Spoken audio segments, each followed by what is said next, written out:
Nou kom ons by transhumanisme. En hierdie is 'n groot storie. So kom ons vinnig gaan, maar vinnig in die konteks ingaan van dit. Wat dit is, en ek wil hier so 'n bietjie praat oor die preventative grace waarvan ek hier gepraat het, want jy moet dit verstaan. En dit is, nommer 1, die mens is geskape na die beeld van God. En omdat ons geskape is na die beeld van God, het ek daar geskryf, bevat ons ongelooflike latente potensiaal. God het ons geskape met ongelooflike potensiaal. En ek dink baie van ons ontdek nie eers hierdie potensiaal nie, maar die probleem is dat sonde het gekom en sonde het daardie potensiaal wat God binne in ons kom skape het, kom verbreek en verbrokkel en kom verdraai. En nou wend ons hierdie potensiaal nie meer aan vir die werk van die Here nie. Ons gebruik dit nou vir ander doeleindes. Julle sal onthou, ek het gisteraand vir julle gesê, wat is tegnologie? Wie was nie gisteraand hier nie? Kan net gou kyk. Hierso is mense wat nou nie was gisteraand nie. Goed. Tegnologie is eintlik maar dat ons eie biologiese beperkings vat en ons gebruik verskillende tegnieke om ons eie beperkte biologiese potensiaal te vergroot of te versnel of te versterk of te verbreed of te verbeter op een of ander manier. En die woord technology, technie is die woord tegniek of metode of manier of wat. Die woord logie kom van die woord logos af en die woord logos verwys reguit na die woord van God toe. So in die essensie van die woord tegnologie beteken dit eintlik wat die woord van God sê oor die tegnieke wat ons gebruik om ons eie beperkte potensiaal te verbeter.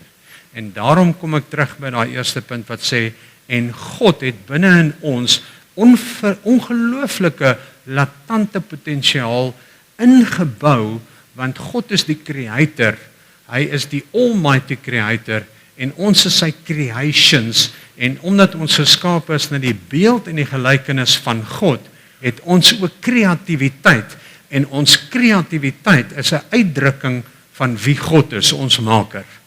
En daarom is dit problematies wanneer ons hierdie potensiaal vat, en ons gebruik hierdie potensiaal om 'n Babel te bou en nie 'n ark nie. Hoorie?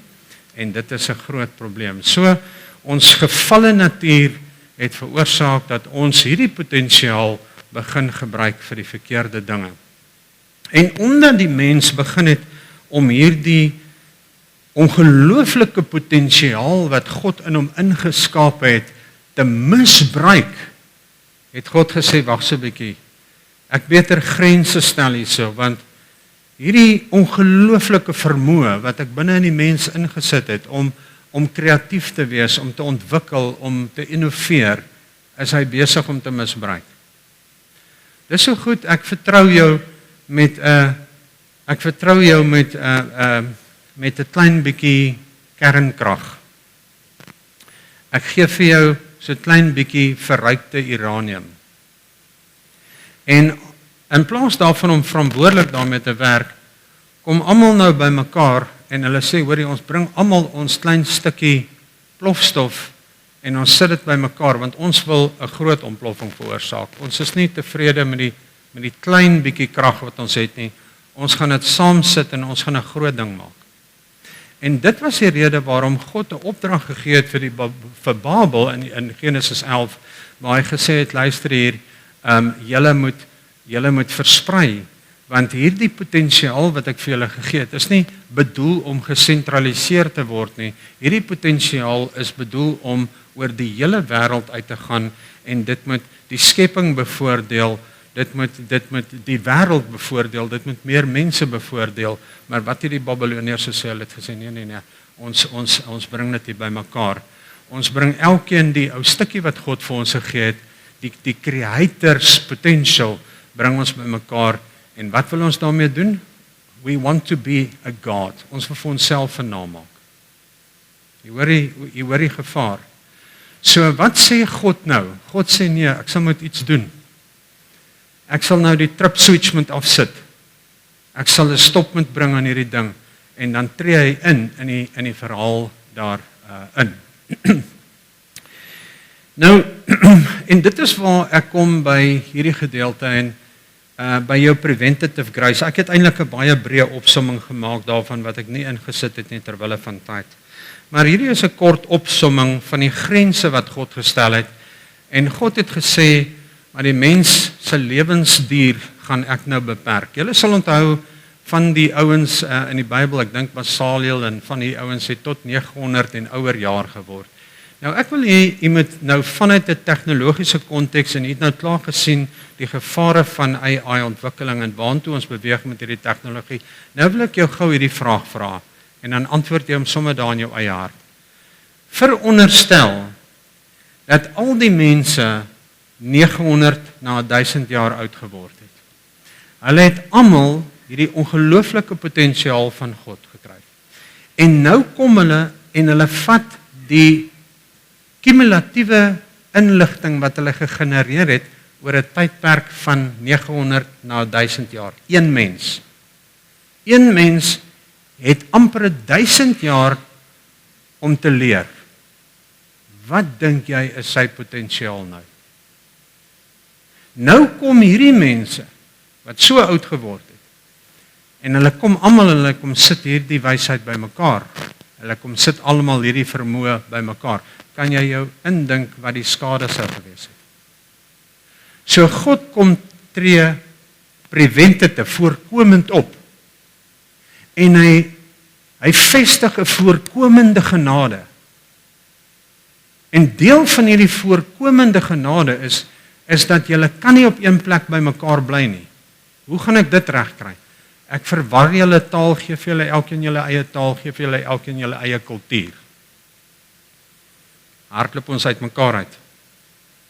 Die feit dat ons verskeie nasies, volke en tale is deel van God se voorkomende genade. Dis 'n konsep wat jy dalk nog nooit gehoor het nie. Maar ek vermoed, dis deel van God se voorkomende genade, sodat ons onsself nie al in Babel verwoes het nie. En nou sê hy, maar joh, die mense is bitter onverantwoordelik met hierdie hoë ouderdom.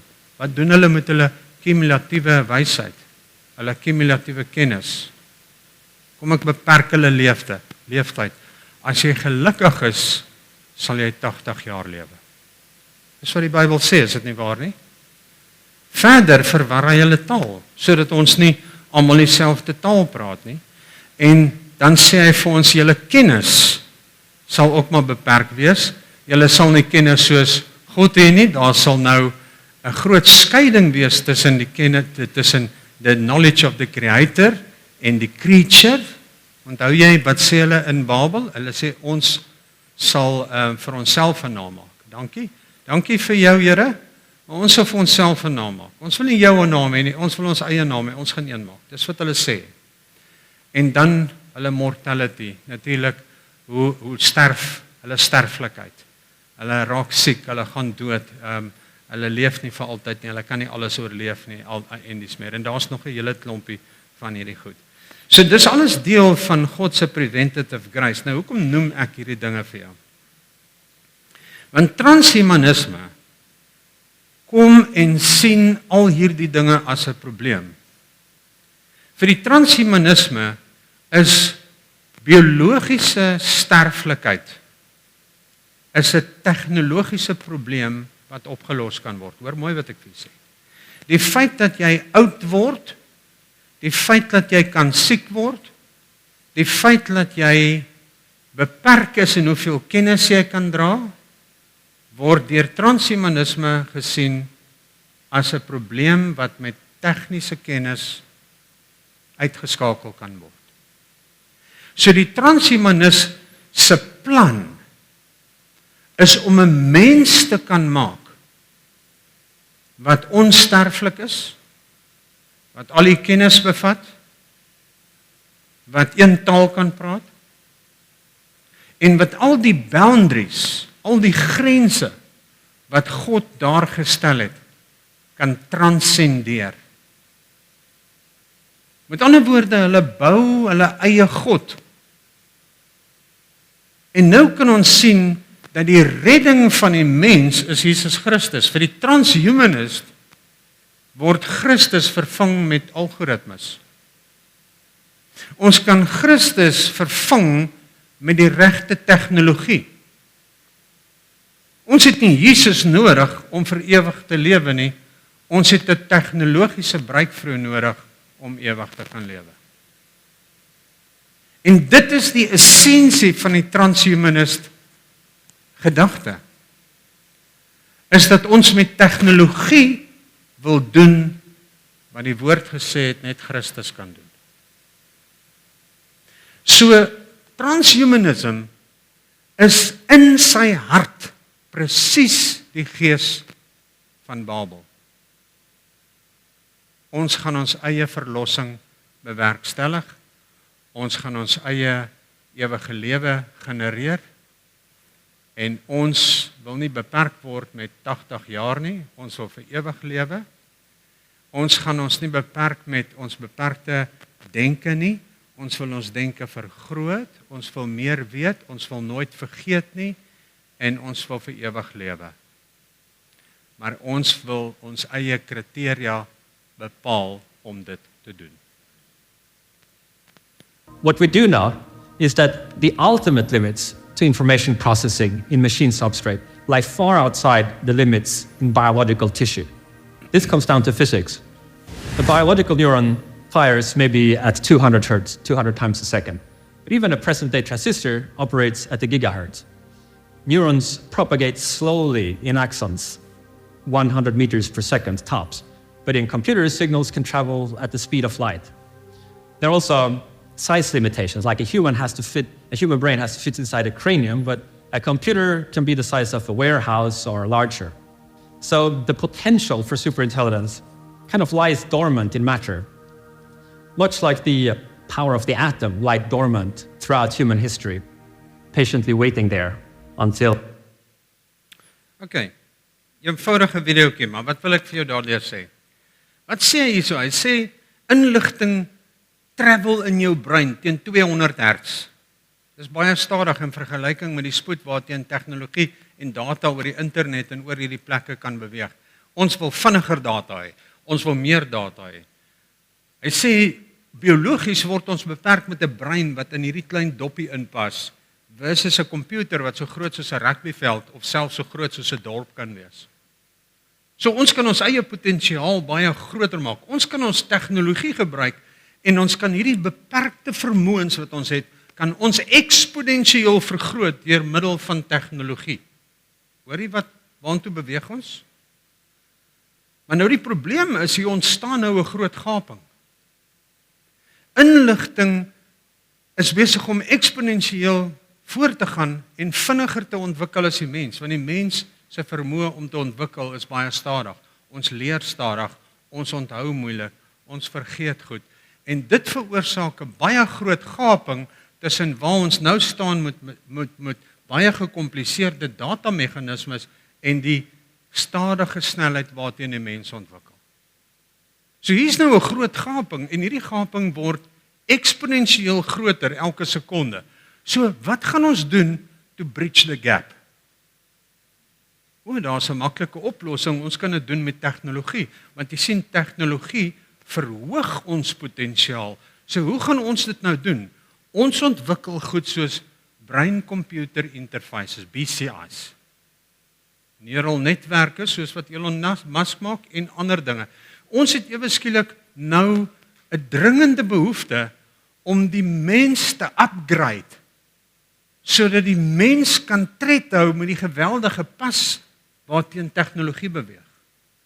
Want in ons biologiese beperking is dit nie vir ons moontlik om by te hou met die spoed waarteen tegnologie vorentoe beweeg nie.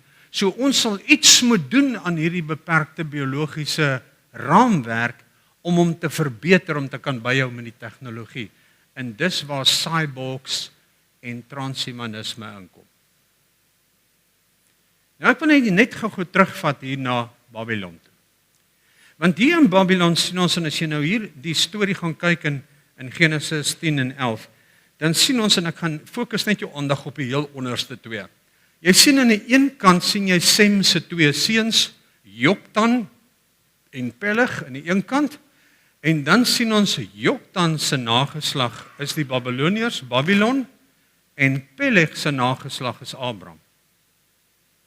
En dan sien ons Abraham se nageslag kry die belofte van God, en hulle leef 'n lewe van God, en afstammelinge van Abraham, en die volk van God, en dis meer, versus aan die ander kant van die familie, is dit die weerstand teen God. En ek wil hê, jy moet hierdie twee lyne, wat reg in die begin van die Bybel is, baie mooi van kennis neem. Twee groot lyne wat ontwikkel. So as gevolg van die gaping wat daar nou is, tussen die ou beperkte biologiese lyne en grense wat God deur sy genade daar gestel het en gesê het, let's implement preventative grace. Kom ons wees genadig. Kom ons sit grense rondom die menseontwikkeling sodat hy homself nie vernietig nie. Het die mens gesê nee, ek sal 'n naam maak vir myself. Want kyk waar gaan ek heen met tegnologie? Maar die probleem is nou, kyk wat het ek gedoen met my kreatiwiteit? Maar hierdie wese, hierdie liggaam wat God gemaak het, hou nie tred met ons vinnige vooruitgang nie. So we need to bridge the gap. Ons moet nou 'n mens maak wat kan byhou by hierdie groot probleem wat nou ontstaan. Hoe doen ons dit? Ons moet hierdie grense met ons nou oorskry. So transhumanism is the deliberate endeavor to enhance and upgrade human bodies and minds beyond biological constraints. Dis wat ons nou wil doen. Ons wil hê ons moet vinniger wees, beter wees en so aan. Hoekom wil ons dit doen? Want overcoming human limitations moet ons doen to create an improved version of humanity. Ons is nie goed genoeg nie. God het ons nie goed genoeg gemaak nie. Ons is nie slim genoeg nie, ons onthou nie genoeg nie, ons word oud en lelik en ons verrimpel en ons gaan dood en ons vergeet goed en ons raak siek en hierdie weergawe hou ons nie van nie. Hierdie ou raak siek, hierdie ou gaan dit, hierdie ou doen dit. Ons wil nie doodgaan nie, ons wil nie oud word nie. So hoe los ons die probleem op? Tegnologie is ons antwoord. We need to upgrade the human biology. We need to upgrade the human mind. En dis waar ons nou kom by die veld van biological enhancements. Genetiese manipulering. En dis meer. Die tweede ding is, hoe doen ons dit? Ons gaan dit doen deur verskeie faktore. Mediese, ons gaan tegnologies in die liggaam inbou, want wat wil ons doen? Ons wil 'n post-human society establish. Nou ek het hierdie grafiek so saamgesit wat eintlik beautiful is met Notebook LM die data ingesit. Aan die een kant kan jy sien dat hoe wil ons dit doen? Ons gaan dit doen met genetic engineering. Ons gaan ons gene manipuleer deur baie slim tegnologie. Dan gaan ons artificial intelligence vat en ons sien nou klaar hoe slim is hierdie chatbot. Maar wat is die moontlikheid dat ek dalk 'n microchip in my brein kan implant en hierdie microchip kan connect met hierdie ongelooflike slim artificial intelligence? En ewe skielik het hierdie beperkte mens het nou al die inligting van die internet, as ek dit so kan noem, onmiddellik beskikbaar in my kop. So, dink 'n bietjie aan die voordele, mense. Ek het nie nodig om 'n slimfoon te hê wat nou gekoppel is met die tegnologie en hierdie slimfoon is gekoppel met al die AI, met ChatGPT, met Anthropic se Claude, met Google, met DeepMind en met al hierdie goed nie. Nee, ek moet hierdie dingetjie vat en ek moet hom baie kleiner maak. So klein dat hy iewers ingeplant kan word. Want wanneer hy ingeplant kan word, het ek onmiddellik toegang tot al hierdie inligting. Net so, al wat ek moet doen, ek dink daaraan. Dink jy daar? Dink aan die moontlikhede? Dis waartoe ons gaan. So, artificial intelligence moet nou geïmplementeer word by die biologiese limitations om vir ons die vermoë te gee to be a superhuman. So Superman wat ons gekyk het, en Superwoman, en Man van Staal, en al daai goed, is eintlik wat ek noem the Hollywood prophets. Ek het 'n hele hoofstuk in my teses geskryf oor die Hollywood prophets. Baie van daai mense het nie eens geweet nie, dat hulle profeteer eintlik die toekoms. Ons is besig om 'n mens te genereer, 'n post-human, human version 2.0. So ons wil dit doen deur nanotechnologie, biotechnologie, en ons wil op enige moontlike manier die tekorte van die mens wil ons vergroot en verbeter, en hier kom daai tegnologiebeskrywing baie mooi duidelik in transhumanism na vore. Hoekom wil ons dit doen? Want ons wil ons beperkte kapasiteit verhoog, ons wil ons lewensduur verleng, en ons wil onsterflik wees. Maar die mens wil onsterflik wees, maar hulle wil nie hulle sonde bely nie. So hoe kry jy dit reg om onsterflik te wees, sonder om Jesus aan te neem, sonder om jou sonde te bely? Wat probeer hulle doen? Nee, maar dit is nie 'n probleem nie, ons los hierdie probleem op met tegnologie. Hoor jy die catch? Wat ek vir julle sê is baie belangrik, want wanneer dit kom by Bybelprofesie, gaan hierdie prentjie vir julle baie meer sin maak. So hierso is die idee, ons het die mens soos wat God hom gemaak het, Homo sapiens, dan beweeg ons op hierdie oomblik, soos wat ek nou voor u staan, oor na transhumanism toe, dis Humanity Plus, dis die cyborg version, die gedeelte wat ons tegnologie gebruik, om ons eie tekorte te enhance, en al hierdie dinge, en ons sê vir mekaar, maar dit is baie erg, maar weet jy wat, baie van u dra bril. Is jou bril nie ook tegnologie wat jou eie tekorte enhance nie? Is 'n protese nie ook die vermoë van tegnologie om 'n disability te advance nie? Gehoorstukkies en al hierdie dinge wat ons gebruik, is alles eintlik maar 'n manier om 'n cyborg te maak van jou. OK, maar wat ons hierso doen met transhumanism, ons vat hierdie ding baie verder. Ons manipuleer die brein, ons manipuleer die gene, ons manipuleer die biologie, sodat ons die geweldige gaping tussen die beperkte, stadige denkende mens, wat sterwend is en oud word en siek word, versus die ongelooflike vooruitgang waar ons is met die tegnologie, ons moet iets doen om die gap te vul. En dit is waar hierdie transhumanisme inkom. En uiteindelik kom ons by 'n Homo technicus society, waar dit heeltemal post-human is, a futuristic species. Humans abandon their biological humanity entirely in favor of non-biological intelligence, evolving to resemble their own gods. Daar is, ek wil nie eers dit vir julle sê nie, ek gaan nie net dit daarop uitbrei nie. Mense wat op hierdie oomblik gaan, wat hulle self wil vries, sodat hulle later, wanneer tegnologie ontwikkel het, weer lewend gemaak kan word, en die goed. Dit is net crazy, waarmee die mense aangaan en wat hulle alles doen. Geneties gemanipuleerde babas.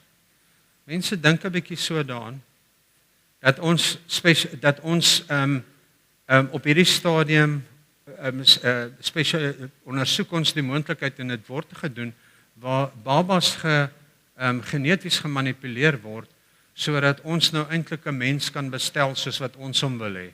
Ons kan besluit wat se kleur hare het hy, ons kan besluit wat se kleur oë het hy, wat se funksies hy moet hê, hoe goed hy moet wees, wat se karaktereienskappe hy moet hê, wat se talente hy moet hê, al hierdie goeters, biologiese manipulasie, genetiese manipulasie.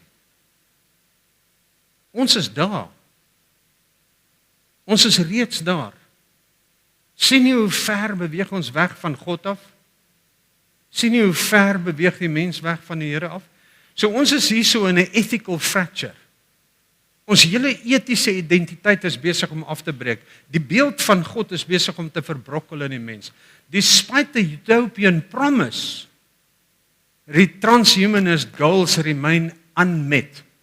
In their place emerges a stark reality. The pursuit of transcendence carries the profound threat of marginalization, oppression and societal fracture.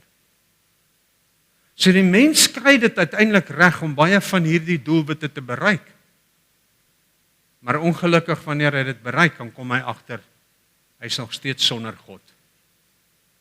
Want ek het nuus vir die transhumanist, dat Jesus klaar al hierdie dinge gedoen het vir die mens. Ons het reeds die ewige lewe in Jesus Christus. Ons het reeds verlossing. Ons het die kennis van God in ons. Maar die transhumanist soek 'n ander tipe antwoord vir hierdie ding. En dis 'n interessante Griekse mitologie, die Promethean concern. En die Promethean concern sê basies, ekskuus is baie klein daar, dit word geïnspireer deur die Griekse mitologie Prometheus, en dit verteenwoordig hierdie najaging van 'n ultimate knowledge, technological advancement and empowerment, en die kort antwoord is net, aan die einde van die dag, vang slim sy baas. Julle ken mos daai storie, slim vang sy baas. So, daar soos nou maar net, ek gaan dit nou nie lees vir u daai nie. Maar hier sal nou sê, so the weight of unintended consequences is 'n realiteit, the pursuit, ons najag van hierdie superhuman spesie, waar ons nou hierdie selective augmentation het, die veranderinge, designer babies, soos wat ek nou verduidelik het, and the elite enhancements. Want aan die einde van die dag, ongelukkig het ek en jy nie die geldjies om al hierdie nodige advancements te gaan doen nie. En dit gaan gereserveer wees vir sekere mense, veral aan die begin. Nou, en dit het 'n geweldige tol wat dit gaan eis op die einde van die dag. Complex moral violations, existing societal inequities and unpredictable systematic consequences is ongelukkig wat die gevolg is. Nou hier sien ons nou maar weer net hierdie prentjie van Babel. Ek het dit nou maar net daar ingesit en ek wil graag vir julle wys, want ek wil vir nou net 'n paar videoetjies wys. Nou hier sien ons hierdie ancient warning, né? En ons kry dit in die Bybel. Ons sien hierso by die toring van Babel, dan sien ons by die toring van Babel was die konstruksie van die toring wat na die hemels toe opgerig het om ons eie God te wees. By transhumanism is dit genetiese ingenieurswese, genetiese manipulering en artificial intelligence wat eintlik die liggaam, die kode van die liggaam kaap en ons uiteindelik dit reg kry om totaal en al immoreel te wees en van God verwyder is. Die probleem is soos wat jy sê, die shared flaw is dat ons overstepping limits en ons cross into forbidden territory. Ons is lankal daar verby daai punt. Dan kyk jy by die toring van Babel, kyk jy dan sien jy daarso koning Nebukadneser. Wat het koning Nebukadneser gedoen? Julle sal onthou, koning Nebukadneser het homself verhoog en homself geposisioneer as 'n god. As 'n god, onthou julle dit? Hy het homself in die tempel verhef as 'n god. Hy's nie god nie, hy het homself verhef as 'n god. Die Homo technicus, believing humans can evolve to resemble gods. Presies dieselfde pad wat ons vat. Abandoning humanity in the pursuit of absolute control. En dan sien ons wat is die katastrofe, die verval van die mens, die verval van gemeenskappe, die verval van alles wat jy moontlik kan aandink. So, dit is die oudste temptation is transhumanism is not a new stage of technological evolution. It is humanity's oldest historical flaw, the desire to play God, repacked in silicon algorithms and edited DNA. Hier kom ons terug na Babel se storie toe. Luister wat sê Professor John Lennox. The idea of human beings becoming gods is extremely ancient and deeply rooted in almost every culture in the world. And it begins on the opening pages of the Bible, where the fundamental attack on humanity comes from the suggestion that if the humans will only disobey God and eat the forbidden fruit of the tree of the knowledge of good and evil. Please note, not the tree of knowledge. God is not against knowledge. But if they eat that forbidden fruit, they shall be as gods, knowing good and evil. They did eat it, and they discovered that knowing good and evil is an awful thing to know. But that infected the whole world, and it misrepresents God. So that many people today think that God is their enemy, if he exists at all, and that he's trying to suppress them and not trying to rise to their full potential. Kyk wat skryf Paul Ramsey. Men ought not to play God before they learn to be men, and after they have learned to be men, they will not play God. Mense, ek wil vir julle vanmôre sê dat jy sien wat 'n geweldige rol tegnologie speel in Bybelprofesie. En daarom het ons 'n bril nodig om te kyk na hierdie tegnologie en te kyk na die Bybel en vir onsself te vra, Here, hoe pas hierdie ongelooflike tegnologiese vooruitgang? Hoe pas dit in by die ontwikkeling van Bybelprofesie tot en met die Apokalips? En ek glo dat jy teen hierdie tyd 'n baie goeie idee begin vorm van hoe tegnologie wat vir die wetenskaplikes hier een kant loop. En baie ouens soos Bostrom en ouens wat skryf oor tegnologie maak uitsprake in die tegnologiese wêreld en hulle voorspel 'n technological singularity, hulle voorspel in die tegnologie wêreld 'n punt waar tegnologie 'n plek bereik waar ons beheer verloor. Waar dit mens doodmaak. Hierdie is mense wat nie glo in die Here nie. Hulle is nie Christene nie. Hulle getuig nie van Jesus nie. Maar tog aan die ander kant, wanneer ons as Christen gelowiges in die Bybelse konteks kom staan en ons kyk na Bybelprofesie, dan sien ons wat hierdie ouens nie sien nie. En ons sien dat die storie wat hulle vertel en die vrese wat hulle verkondig en die boeke wat hulle skryf om die mensdom te waarsku, uiteindelik 100% inpas by wat God 3000 jaar terug reeds gesê het. Hy het ons klaar gewaarsku. Hy het klaar geweet. Hierdie goed is voorspel, geskryf en gedokumenteer. Dit is real intelligence. Dit is 'n real intelligence. En tog vermaak die mense hom met artificial intelligence. So we're getting now into the realms of the concept of a super intelligence. And research is proceeding in two directions. Firstly, enhancing existing human intelligence by means of cybernetic implants, by the use of drugs, by genetic engineering. All sorts of possibilities have been suggested, and some of them have been attempted. The other line of research is starting from scratch with some inorganic base, because one of the arguments is that the problem with human intelligence is it's carried by an organic vehicle, and that degenerates and eventually dies. So why don't we start with an inorganic base like silicon or something like this and build up the artificial intelligence from scratch?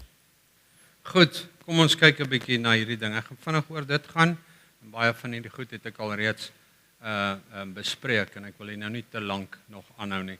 Wat lê hierso? Wat is die onderliggende ding? En ek dink jy begin besef dat ons het hierso te doen met 'n geestelike battleground.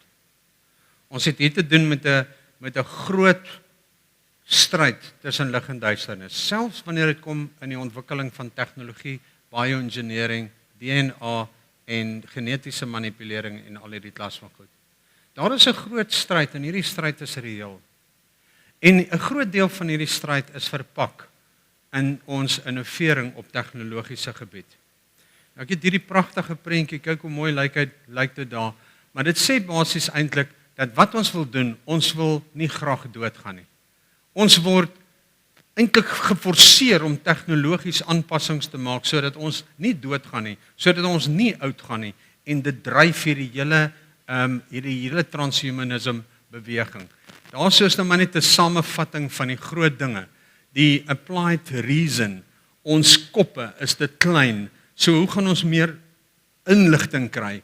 Ons moet dit of geneties manipuleer, ons moet of sekere brein-computer interfaces inplant, ons moet iets doen sodat ons breine kan expand.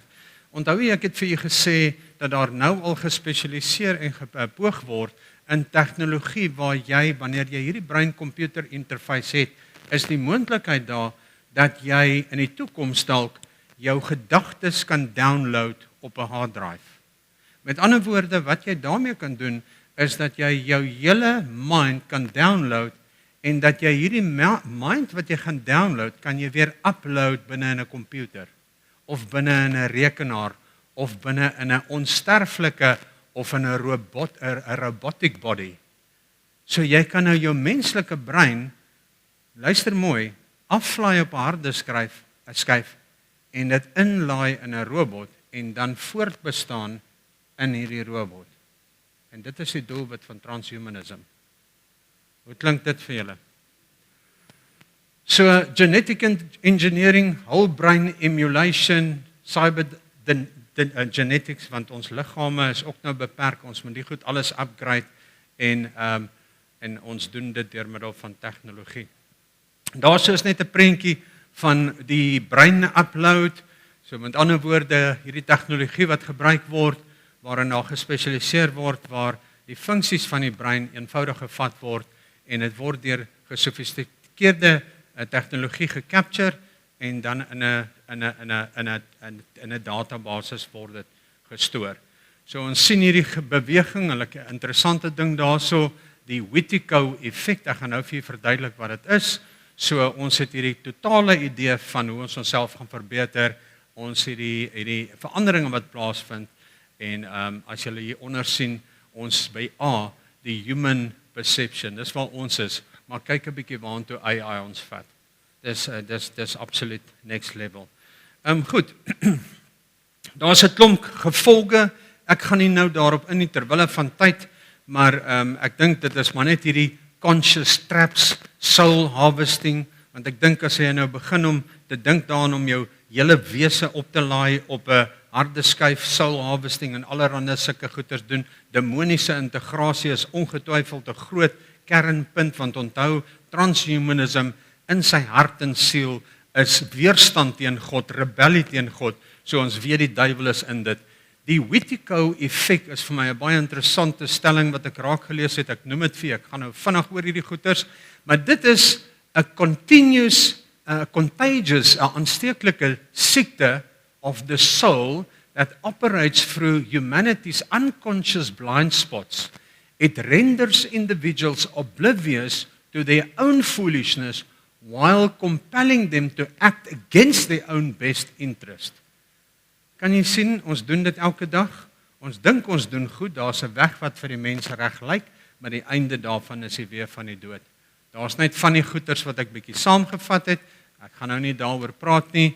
Ons sien dit kom van die ou Babylon af, en daar het ek ook bygesit, there is a way that seems right to man, but the end leads to death.